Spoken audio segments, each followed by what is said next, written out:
옆에 있는 분들하고 한번 인사하십시다. 참 잘 오셨습니다. 네, 우리가 하나님께 한 발 더 가까이 나아갈 때 하나님께서 예비하신 풍성한 은혜로 이 밤 말씀해 주시고 은혜 베풀어 주시기를 소망합니다.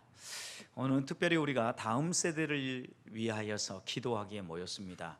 7월이면은 우리가 항상 다음 세대를 위한 성경학교 수련회 이렇게 갖게 되는데, 올해는 성경학교를 평일날 이렇게 갖지 못하고 정규 예배 외에는 모일 수 없도록 되었기 때문에 돌아오는 7월 26일부터 4주간 동안 주일 예배를 통하여서 다음 세대 성경학교 이렇게 진행하려고 하고요. 밖으로 나가는 수련회는 전면 금지가 되었기 때문에 우리가 이런 수련회는 갖지 않으려고 하고 있습니다. 그럼에도 불구하고 이런 여러 가지 우리 환경이 여의치 않아도 한 가지 우리가 꼭 하나님 앞에 나아가면서 마음에 품어야 될 것 가운데 하나는, 하나님께서 우리의 다음 세대들을 붙잡아 주시고 특별히 이 다음 세대들을 건강하게 세우고자 헌신하는 우리 교사들을 위한 기도만큼은 하고 지나가야 되겠다, 이런 마음이 있어서 사역자들하고 회의하고 마음을 모아서 이렇게 다음 세대를 위한 기도회로 우리가 이렇게 모이게 되었습니다. 오늘 이 밤에 우리가 다음 세대들을 가슴에 품을 때 하나님께서 소망도 주시고 또 기도의 문도 열어주셔서 뜨겁게 하나님 앞으로 가까이 나아가는 밤이 되기를 소망합니다. 요즘 주일학교에 대한 소식을 들으면 들을수록 마음이 무거워집니다. 우리 교회가 소속되어 있는 교단 신문지인 기독신문의 내용을 보면은 한 노회의 이야기가 실렸습니다. 노회 안에 150개의 교회가 있는데 그 가운데 주일학교가 있는 교회는 30개라고 합니다. 120개의 교회는 주일학교를 모이지 않고 있다는 얘기입니다. 그럼 그냥 작게 모인다가 아닙니다. 폐지되고 없어진 지금 주일학교를 이야기한 겁니다. 그만큼 지금 주일학교 다음 세대들이 모이기 어려운 시대가 되었다는 겁니다. 또 통계청 조사에 따르면 10대부터 30대는 종교조사에 의하면 65%가 나는 종교가 없다라고 응답을 했습니다. 여러분, 그러니까 다음 세대 가운데 특별히 10대에서 30대가 우리 다음 세대의 주역들 아닙니까? 근데 이들 가운데 종교가 없다라고 반응한 사람들이 65%예요. 여기에 지금 우리가 겪고 있는 사회 환경은 고령화와 인구 절벽을 지나고 있죠. 지난해 우리나라 인구 증가율은 마이너스 증가율입니다. 마이너스 0.24%를 기록했습니다. 여러분, 이런 소식들 하나하나 들으면 다음 세대들을 위해서 우리가 기도하지 않을 수가 없어요. 왜? 우리의 힘으로 안 되는 것이 많이 있다. 우리의 힘으로 지금 해결할 수 없는 문제들이 산적해 있다라고 말할 수밖에 없기 때문입니다. 또 우리가 이렇게 우리끼리라도 모여서 기도해야 되는 이유 가운데 하나는요, 교회 안에 성도들에 대한, 성도들의 주일학교에 대한 의식도 상당히 부정적이기 때문입니다. 이렇게 질문을 했습니다. 교회 중직자들에게 주일학교 교육을 신뢰하고 있는지 그러지 않은지 이렇게 질문을 던졌습니다. 학원 시간과 예배 시간이 겹친다고 하면 교회를 빠질 수 있습니까? 여러분, 놀라지 마십시오. 중직자는 57.4%가 빠질 수 있다고 답을 했습니다. 서리 집사는 34.2%만 빠질 수 있다고 합니다. 뭔가 이상하지 않습니까, 여러분? 일반 성도는 다시 수치가 좀 더 올라가서 53.5%입니다.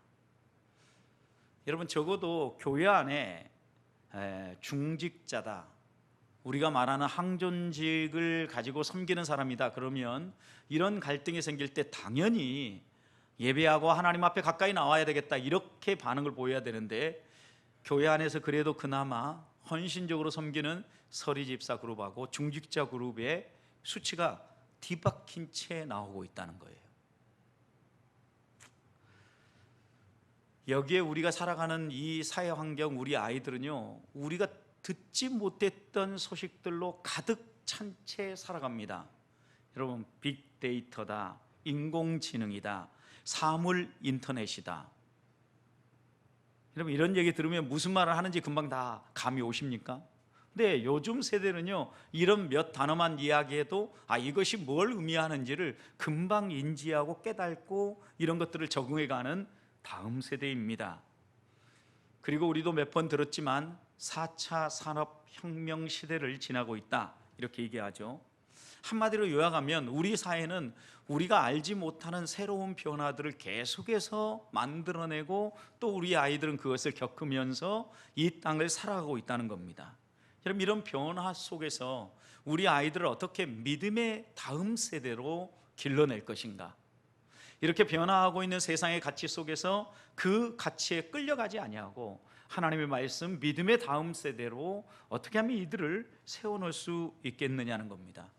변화하는 세상 속에서 변함없는 복음을 어떻게 그들의 마음속에 깊이 새겨줄 수 있겠는가? 이것이 오늘 우리가 물어야 될 질문이고, 또 이것에 대한 답을 우리는 좀 더 적극적으로 찾고 이것을 우리 교회 주일학교 안에 적응하면서 정말 이 빠른 변화 속에서 살아남을 수 있는 다음 세대들을 길러내야 되겠다는 겁니다.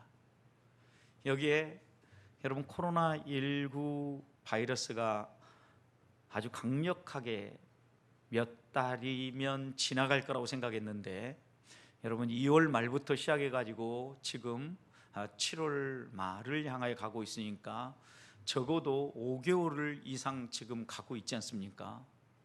여러분, 언제 끝날지 예상을 할 수 없습니다. 백신이 개발 단계에 들어섰다고 하지만 나오기 전까지는 또 이 공급하는 물량이 충분해서 우리에게 오기까지는 시간이 분명히 걸릴 거라는 거죠. 코로나19 바이러스가 이렇게 횡행하면서 우리 사회에 또 대두되는 단어 가운데 하나가 뉴 노멀이라는 단어입니다. 여러분, 이 단어가 뭘 의미하는지 아십니까? 요즘은 왜 우리 조국말도 있는데 왜 자꾸 이렇게 영어를 써서 우리 어른들은 갈수록 이게 무슨 뜻이지 꼭 뜻을 찾아봐야만 이해가 되도록 하는지 모르겠어요. 뉴노멀이라는 것은 새로운 기준이 적용되어진다라는 겁니다. 이제까지 우리가 가지고 있었던 가지고 있었고 적응했던 기준들이요, 다 지금 무너지기 시작하고 새로운 기준들이 나온다는 거예요. 우리가 예를 들어서 예배를 드릴 때는 반드시 예배당에 모여서 이렇게 예배 드려야 된다라고 생각을 했는데, 이제는 예배가 꼭 이렇게 대면에서만 드리는 게 아니라 비대면으로도 예배할 수 있다라는 걸 느끼기 시작한 겁니다. 뉴 노멀이 시작된 거예요. 새로운 기준들이 지금 적용되어지고 새로운 가치들이 지금 우리 안에 다가오고 있는 거죠. 여러분, 이렇게 변화되고 있는 이 세상 속에서 그러면 우리 아이들에게 어떤 가치를 심어주고 그들이 어떻게 하나님의 사람으로 자라갈 수 있도록 인도해 줄 수 있겠느냐는 겁니다. 계시록 2장 5절 말씀을 보면 예배소 교회에 이렇게 권면하죠. 그러므로 어디서 떨어졌는지 생각하고 회개하여 처음 행위를 가지라. 만일 그리하지 아니하고 회개하지 아니하면 내가 내게 가서 촛대를 그 자리에서 옮기리라, 이렇게 말씀하십니다. 하나님께서 예배소 교회를 향하여서 처음 사랑을 가져라, 변함없는 그 하나님에 대한 믿음, 열정을 가지고 신앙생활했던 그 믿음을 가지고 걸어가라. 여러분, 분명히 우리 주일학교를 살펴봐도 여러분들이 주일학교 활동을 할 때와 우리 자녀 손주 세대가 주일학교 활동을 하는 시대가 지금 많이 달라졌다는 거 느껴지죠. 그런데 여러분, 여기에서 과연 어떠한 마음으로 우리는 주일학교에 가서 첫사랑을 가지고 열심히 달렸는가? 우리 아이들, 우리 손주 세대는 그런 마음을 가지고 지금 주일학교를 나오고 있는가? 물어봐야죠. 여러분, 그런데 여기서 이렇게 얘기했어요. 어디에서 떨어졌는지를 생각하고 회개하여 처음 행위를 가지라 그랬어요. 우리 주일학교 교육이 어디에서부터 떨어졌는지, 어디에서부터 우리가 가지고 있었던 이런 마음을 놓쳐버리고 있는지를 찾으라는 거예요. 그리고 난 다음에 회개해서 그때 우리가 믿었던 그 믿음이 우리의 다음 세대에게도 전수될 수 있도록 세워주라는 거죠. 여러분, 교회는 세상의 교훈을 배우기 위해서, 세상의 지식을 얻기 위해서 오는 것이 아니죠. 교회는 영적인 지식을 얻기 위해서 오는 곳입니다. 우리 아이들에게 세상의 어떤 교육 방식을 가르쳐 주는 것이 아니라, 세상의 처세를 가르치는 게 아니라, 예수님이 누구이고 예수님 앞에서 살아가는 우리는 누구며, 어떻게 하면 이 세상 가운데 하나님의 기쁨이 되어지고 우리가 보람 있고 행복하게 살 수 있는지를 가르쳐 주는 것이 교회예요. 적어도 자신이 누군지를 알고 나를 지으신 하나님이 누구신지 안다면, 내가 이 땅에서 무엇을 위해서 학업을 하고 무엇을 위해서 열심히 살아야 될 것인가, 우리 아이들의 마음 가운데 분명한 가치 기준이 세워질 거라는 겁니다. 그런데 이런 가치 기준이 흔들리니까, 아직 우리가 이런 교육들을 잘 못하니까 교회 예배당을 이전하면서 가장 큰 타격을 입은 주일학교가 있는데 중고등부입니다. 중고등부 아이들이 그래도 방화동에서 우리가 모여서 예배할 때는 한 10명 정도, 이렇게 또 적게 나올 때는 적어도 5명 정도는 이 아이들이 모였는데요, 예배당을 옮긴 이후로부터는 이 수가 줄어들더니 요즘은 거의 안 나옵니다. 잘 나와야 한 명입니다. 심각한 환경이 된 거예요. 적어도 우리가 그곳에서 7년, 8년 쏟아부으면서 이 아이들을 전도하고 이 아이들에게 믿음을 심어줬다고 하면, 그 믿음이 이런 변화 속에서도 살아나야 되지 않겠냐라는 거죠. 공간이 옮겨졌어요. 그래도 여러분, 정말 이곳에서 예수 그리스도를 만나고 이곳에서 복음을 경험하고 하나님의 사람답게 살아간다면 이런 게 살아나야 되지 않겠어요? 그래도 우리 유아 유치부하고 초등부는 부모 세대가 같이 교회를 이렇게 출석하고 있고, 또 어린 시절부터 탄탄하게 한 발 한 발 교육되어 왔기 때문에 초등학교, 주일학교 이 초등부 아이들도 방화동 쪽에서 나오던 아이들은 안 나왔는데, 옮겨오면서 유아 유치부 아이들이 졸업을 해서 올라온 아이들이 우리 초등부를 형성하고 있는 겁니다.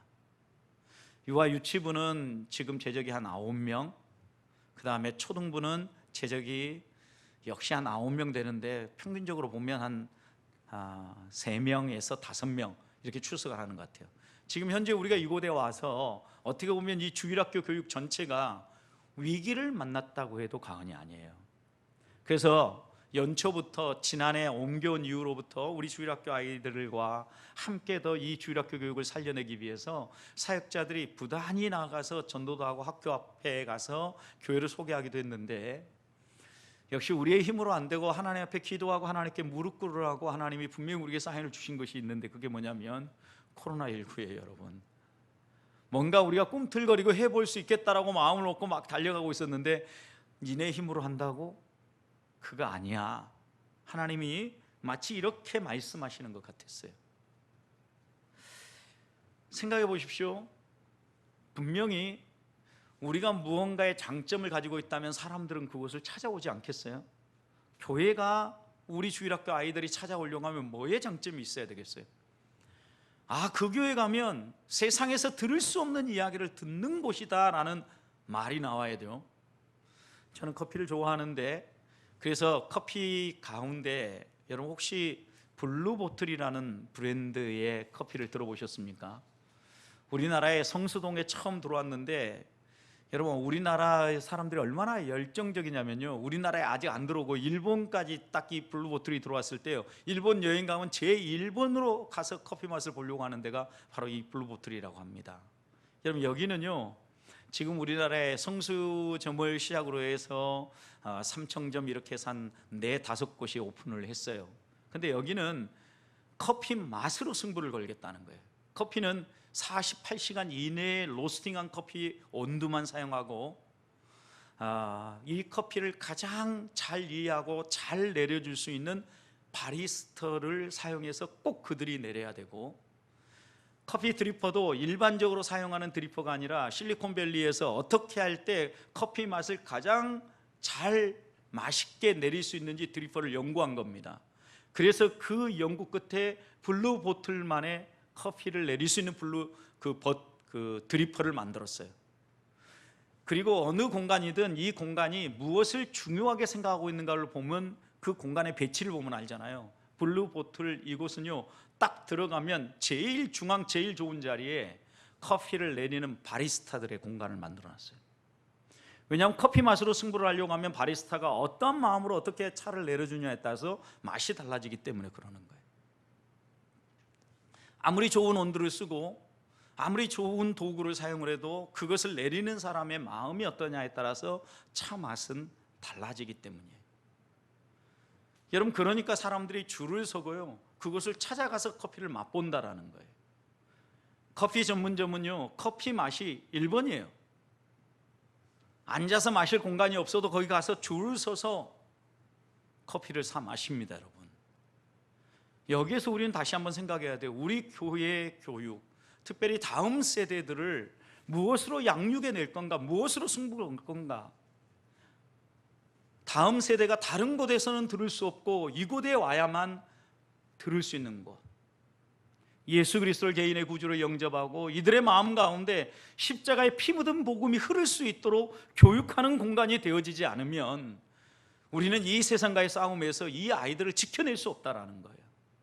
그런 점에서 우리가 다시 한번 더 먼저 우리의 마음 가운데 이 다음 세대를 위한 기도회를 시작하면서 과연 우리 주일학교는, 우리 교회는 우리 다음 세대들에게 바로 이 십자가의 피 묻은 복음을 새겨주기 위해 무엇을 하고 있는가, 그들 마음 가운데 정말 복음을 새겨주고자 몸부림치고 있는가 다시 한번 물으면서 이 생명의 복음을 들려주기 위해서 우리가 좀 더 열심히 하겠다라는 다짐과 기도가, 그리고 또 이번 여름에 적어도 이 주일에 나오는 아이들에게만큼은, 온라인을 통하여서 말씀을 나눌 때 우리 아이들에게만큼은 십자가의 이 피 묻은 복음을 꼭 심어줘야 되겠다는 이런 마음을 가지고 우리 주일학교가 발을 내디딜 수 있기를 주님의 이름으로 축복합니다. 자, 오늘 모임 기도의 제목이 다음 세대를 위한 기도 제목입니다. 기도회입니다. 여러분, 다음 세대라고 하면 그러면 이 다음 세대가 누군가를 생각해야 됩니다.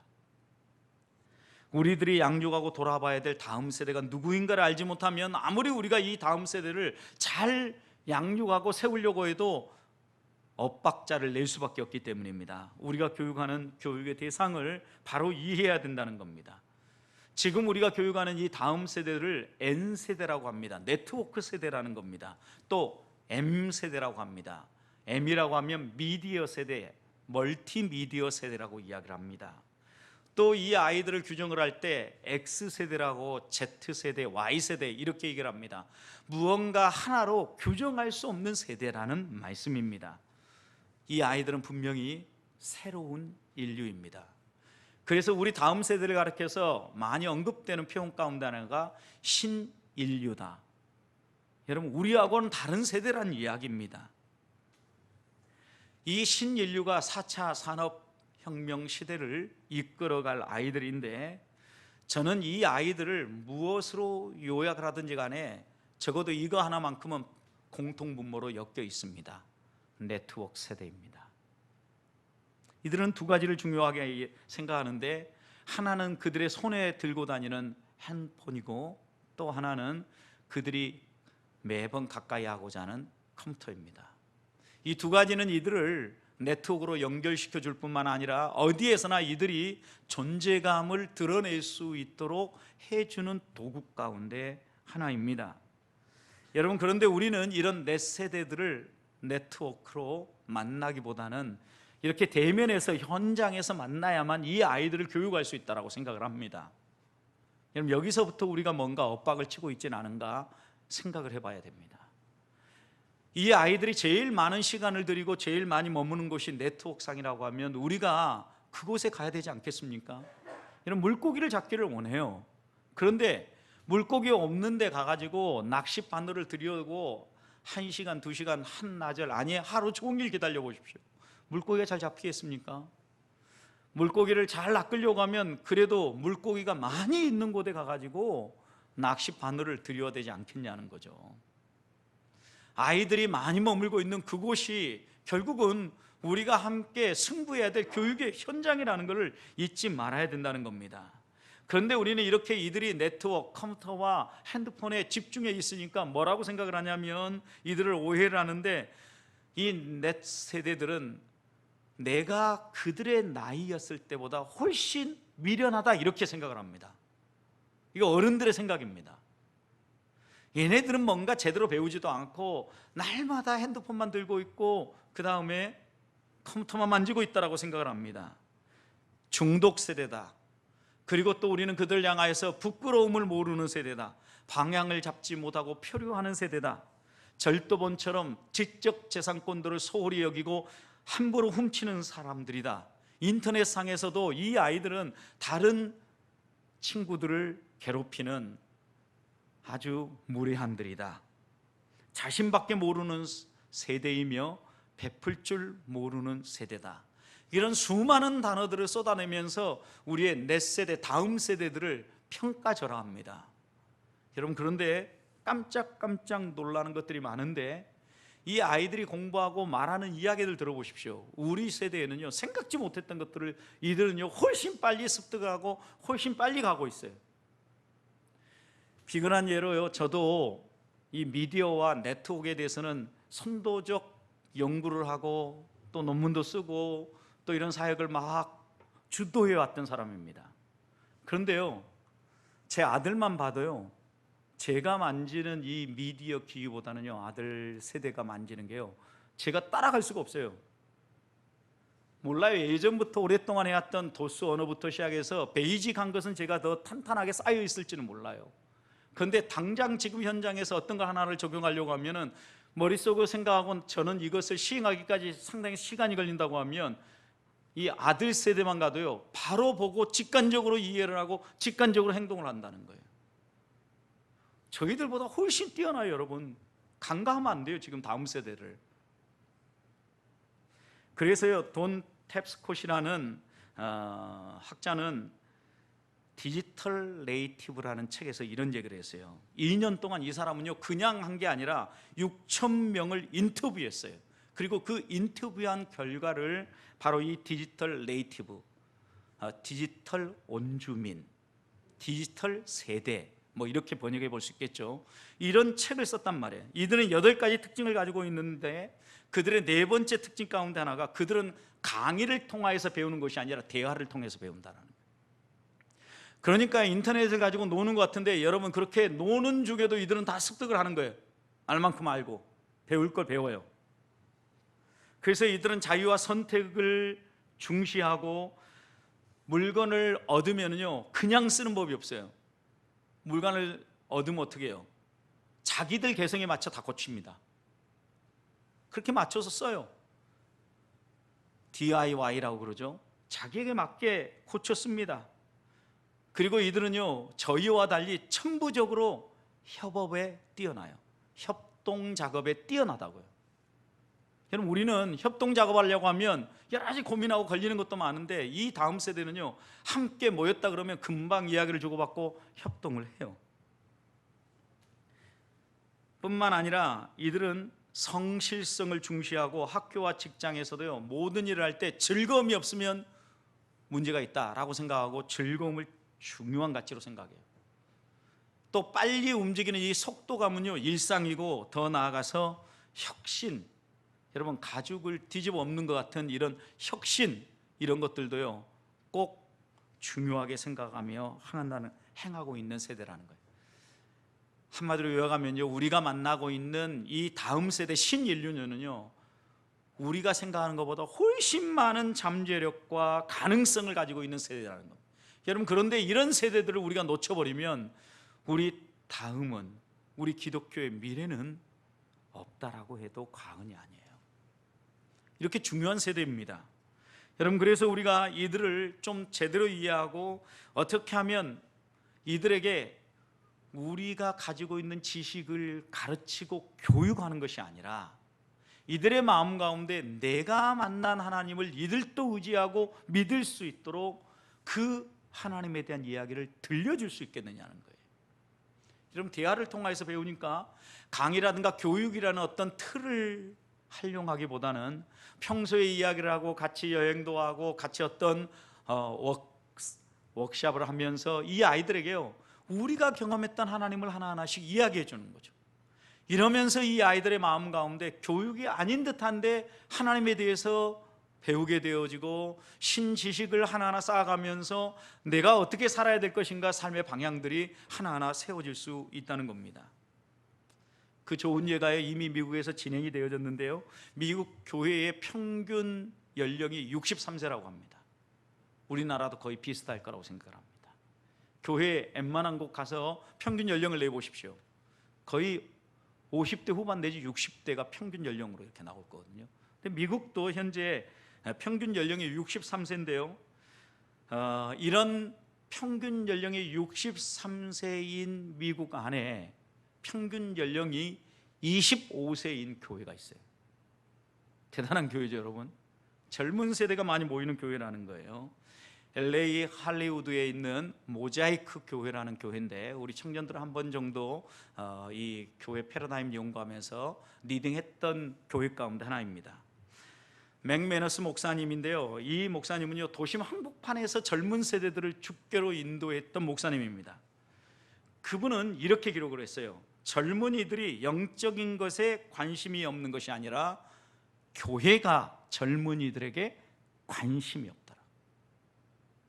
다시 얘기하면 우리는 많은 경우 이렇게 얘기해요. 젊은 세대는요 영적인 것에 관심이 없고 세상 것에 관심이 있고 돈에 관심이 있다라고 이렇게 얘기를 해요. 근데 이 목사님이 만나서 이야기를 하고 직접 양육을 하고 경험을 해보니까 이 젊은 세대들은요 영적인 것에 무진장 많은 관심을 가지고 있다는 거예요. 문제는 교회가 젊은이들에 대하여서 관심이 없다는 거예요. 젊은이들이 원하는 것들을 위하여서 좀 더 투자도 하고 거기에 쏟아부어줘야 되는데 관심은요 그들을 향한 배려와 그들을 향한 투자와 그들을 향한 배품으로 드러나게 되어 있어요. 그런데 많은 경우 이런 부분들이 안 채워져요. 세상에 줄 수 없고 교회만이 줄 수 있는 이 영적인 갈망을 우리 다음 세대인 젊은 세대들이 교회 안에서 배워야 되는데 이런 것들을 우리가 주지 못하고 있다는 거예요. 자, 그렇다고 하면 우리가 어떻게 하나님에 대한 이야기를 우리의 대화 속에 담아 우리의 다음 세대에게 들려주고 또 교육할 건가? 저는 그 키가 오늘 함께 읽었던 이 본문 속에 있다라고 생각을 합니다. 자, 오늘 본문 보십시오. 짧은 세 구절입니다. 제일 많이 반복되는 단어가 무엇입니까? 영접이라는 단어입니다. 여러분, 영접이라는 이 단어를 통해서 우리가 하나 여기에서 깊이 생각해야 될 것이 있는데, 이 영접이라는 단어를 통하여서 우리 주님이 우리에게 전달하려고 하는 바가 무엇입니까? 너희를 영접하면 나를 영접한 것이요 나를 영접하면 나 보내는 이를 영접하는 거다. 여러분, 그러니까 영접이라는 단어가 단순히 눈앞에 보이는 어떤 한 사람만 영접하고 끝나는 게 아니라는 걸 이야기하고 있는 거죠. 영접한다라고 얘기할 때는 누군가 보낸 사람이 있다라는 걸 전제하고 이야기하고 있고, 영접했을 때는 그 사람만 영접하는 것이 아니라 보낸 사람도 영접하는 효과가 있다라고 이야기를 하고 있는 거죠. 그 다음 절도 보십시오. 선지자의 이름으로 선지자를 영접하는 자는 선지자의 상을 받을 것이요 의인의 이름으로 의인을 영접하는 자는 의인의 상을 받을 것이며, 또 누구든지 제자의 이름으로 작은 자 중 이 작은 자 중 하나에게 냉수 한 그릇을 주는 자도 내가 그에게 결단코 잊지 않고 상을 주리라, 이렇게 약속을 하고 있죠. 여러분, 그러니까 예를 들어서 선지자를 영접하는 사람은요 선지자의 상을 받게 된다는 거예요. 영접과 상이 연결되어 있다는 거예요. 자, 그럼 우리 다음 세대로 이 주제를 가지고 한번 와봅시다. 여러분, 우리 다음 세대가 선생님을 영접하면 누구를 영접하는 것일까요? 주님을 영접하는 것이다. 왜? 선생님으로 주일학교에 가서 섬기라고 할 때 여러분이 선생님 되고 싶어서도 했겠지만 우리가 분명히 인정하고 고백하는 것은 우리가 이렇게 교사로 섬길 마음을 하나님이 주셨고 나를 충성되이 보시고 그 자리에 세워줬다라고 우리는 믿지요. 그러니까 우리 아이들이 선생님들을 좋아해요. 선생님들을 받아들여요. 영접해요. 그러면 곧 누구를 영접함이에요? 주를 영접함이에요. 여러분, 그런데 우리는 이 선생님을 가운데서 쪽 빼놓고 주만 영접하라고 이야기를 해요. 안 되는 거예요. 그러니까 오늘 본문에 또 하나 여러분이 눈여겨봐야 될 단어가 하나 있는데요. 여러분, 우리는 일반적으로 영접을 한다고 할 때 여기에 보면 41절 42절에 누구의 이름으로 영접을 합니까? 예수님의 이름으로 영접해야 될 것 같지 않습니까? 그런데 선지자를 영접하는데 선지자의 이름으로 영접해요. 의인을 영접하는데 의인의 이름으로 영접해요. 제자들을 영접하는데 제자들의 이름으로 영접해요. 예수님의 이름이 아니에요, 여러분. 우리 주일학교 교육에 있어서도 키는 어디에 있냐면요, 주님을 이야기하기 전에 주님을 직접적으로 보여주는 교사가 중심에 서 있다라는 거, 선생님이 중심에 서 있다라는 거, 그리고 말씀을 들려주는 저와 같은 목회자들이 중심에 서 있다라는 걸 우리 놓치면 안 된다라는 거예요. 예를 들어 우리 아이들이요, 선생님을 좋아해요. 그래서 이 선생님을 잘 받아들여요. 영접해요. 그러면 이 아이들은요, 선생님이 받을 상을 동일하게 받아요. 오늘 본문이 그 얘기잖아요. 주일학교 교육의 성패는 어디에 달려있어요, 여러분? 그러면 선생님을 좋아하게 만드냐, 좋아하지 못하게 만드냐, 여기에 승패가 있다라고 보셔도 과언은 아니에요, 여러분. 지금 다음 세대에 우리가 실패하는 것은요, 우리가 무너졌기 때문에 다음 세대가 무너지는 거예요. 우리는 이걸 거꾸로 얘기합니다. 나는 잘 서 있는데 다음 세대가 문제라고 이야기를 해요. 그런데 오늘 본문의 말씀을 읽으면 읽을수록 내가 문제라는 걸 금방 확인해야 돼요. 왜냐? 나를 영접하면 내가 받을 상, 내가 목사로서 열심히 섬기는 이 모든 상을, 나를 잘 환대하고 나를 잘 영접하는 사람은요, 그 사람도 목사의 상을 받는다라는 거예요. 이게 지금 여기서 얘기하는 거죠, 여러분. 그러니까 우리 주일학교 아이들도 선생님을 잘 영접하면 선생님이 공과를 준비하기 위해서 시간을 투자하고 말씀을 연구하고 열심히 수고하고 애쓰는 이 모든 상을 이 아이들도 받아 누린다라는 거예요. 자, 그렇다면 이 키는 선생님, 하나님의 말씀을 전달해 준 우리에게 있다라는 거 금방 알 수 있겠죠. 자, 그러면 영접한다는 의미는 뭘까요? 영접한다라고 얘기할 때는요, 두 가지가 전제되어 있는 거예요. 하나는 사람을 영접한다는 거고, 또 하나는 그 사람이 가르치는 가르침을 받아들인다는 의미가. 자, 먼저 사람을 받아들인다, 영접한다, 이 의미 속에는요, 환대한다, 환영하고 기쁨으로 맞이한다, 이런 의미가 있어요. 여러분, 이스라엘 백성들은요, 지나가는 나그네도 환대하는 이런 전통과 문화를 가지고 있었어요. 그러니까 적어도 이 아이들이요, 선생님을 좋아해서 선생님 자신을 환대하고 영접하게 만들어야 돼요. 또 하나, 영접한다고 할 때는 그 선생님이 가르치는 가르침을 받아들인다는 의미. 여러분, 이 가르침을 받아들이면 어떤 일이 벌어질까요? 주님을 만나는 역사가 일어나요. 왜? 복음을 나누고 십자가에 피 묻은 복음을 증거하는데, 이 아이들이 이 복음을 접할 때 어떤 일이 벌어지겠어요? 성령의 역사와 함께 이들이 거듭나고 변화되는 역사가 일어난다고요. 여러분, 그러면 이 본문의 말씀을 보면 볼수록 이 영접이라는 단어를 풀고 나니까 더 선명해지지 않습니까? 왜 선생님을 통하여서, 왜 우리 말씀을 가르치는 저와 같은 사역자를 통하여서 주일학교 교육의 성패가 좌우되는지 더 선명해지지 않습니까? 나를 환대함으로 말미암아, 그리고 또 내가 전달하는 이 복음의 내용을 그들이 받아들임으로 말미암아 거듭날 뿐만 아니라 하나님의 사람으로 순종하며 살아갈 수 있는 출발을 할 수 있게 되어지잖아요. 여러분, 이것이 안 되면요, 주일학교 교육은 어떻게 생각해 보면 바위에다가 계란을 던지는 꼴이 되는 거예요.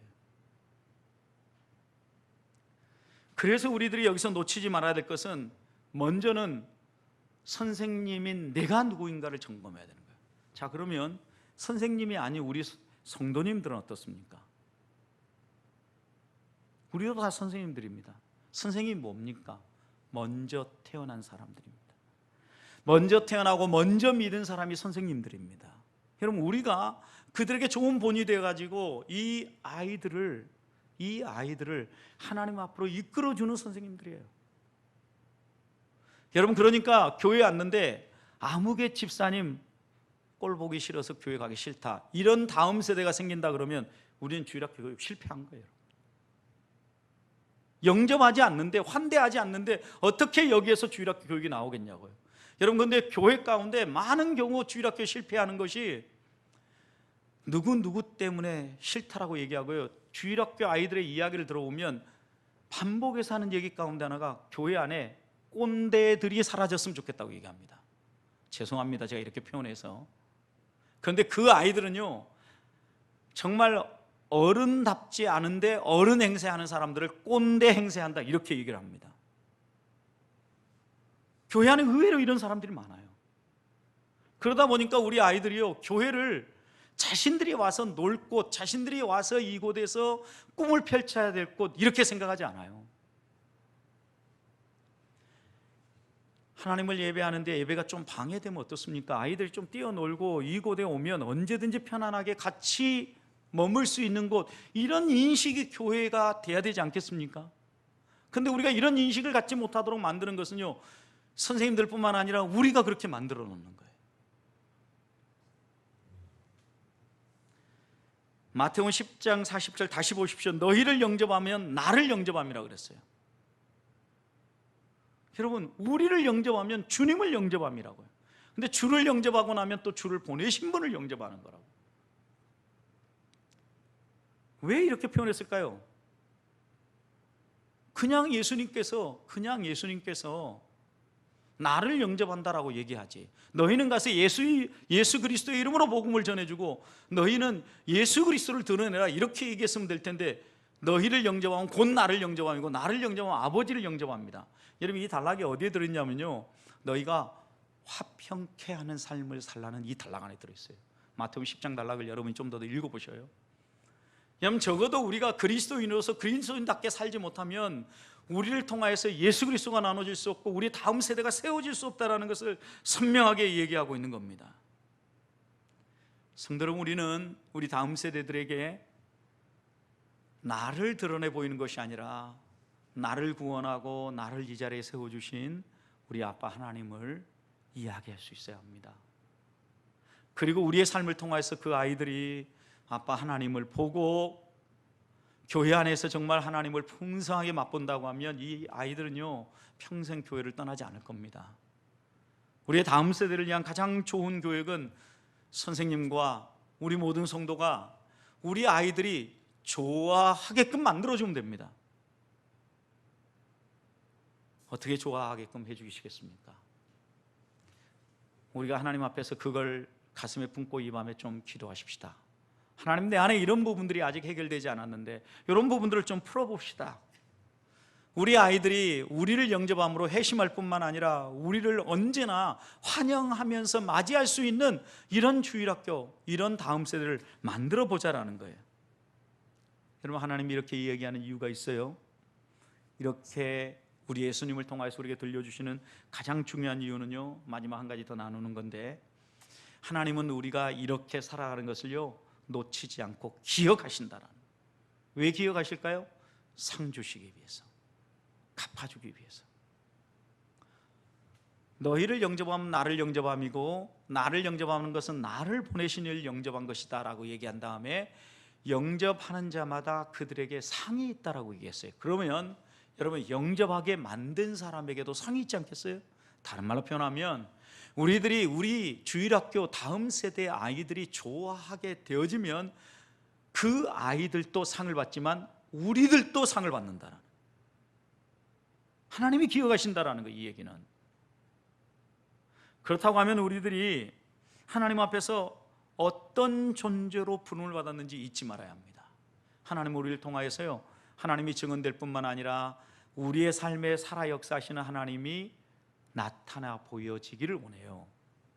아브라함을 부를 때 주님께서 약속하신 게 무엇이었습니까?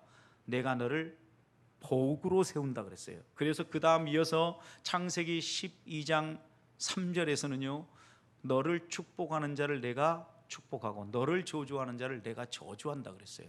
이것은요 아브라함을 특별한 존재로 만들어서 너를 누구든지 우러러보게 만들고 누구든지 너를 존경하게 만들어주겠다, 이 말이 아니에요. 여러분,